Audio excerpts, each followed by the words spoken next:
Do you know where chocolate comes from? Well, it comes from the cacao plant, and much of that production occurs in West Africa.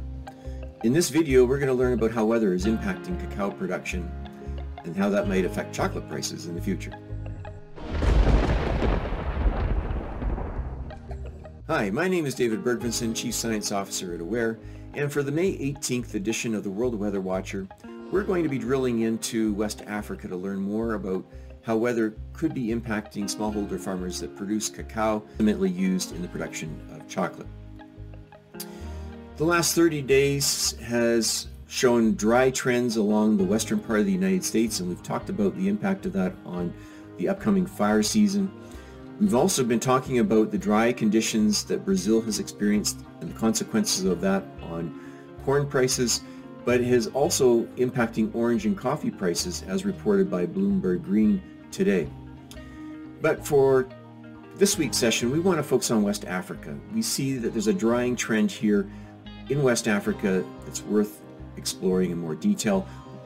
So when we look at the critical ratio of precipitation over potential evapotranspiration, this index is critical to help us understand where crops grown under rain-fed conditions are potentially under stress.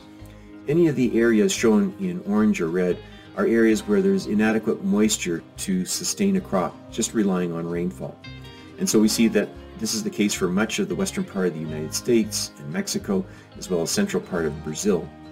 as well as the northern range of West Africa, and we're going to drill into a little bit more detail to explore this further.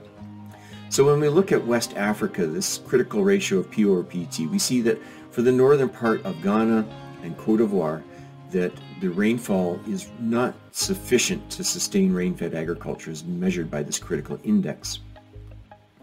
When we look at how this differs from the long-term normal, we see that drier than normal conditions are prevailing for this part of West Africa, as well as for Nigeria, that we'll talk about in another video.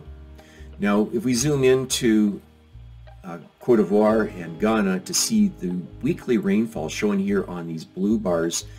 compared to the long-term normal shown on this gold line, we see that for much of April and May that the rainfall pattern has been too low to sustain rain-fed agriculture for a wide range of crops, but especially for cacao, the crop that's used in chocolate production. And the same has been true for Ghana, a little bit less stress than Cote d'Ivoire, but nonetheless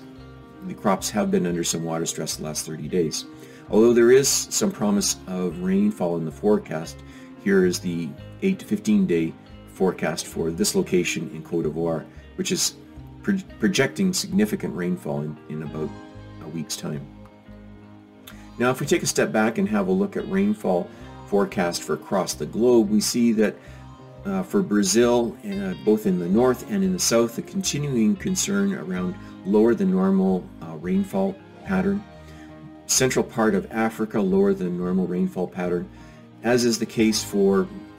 eastern China as well as Southeast Asia.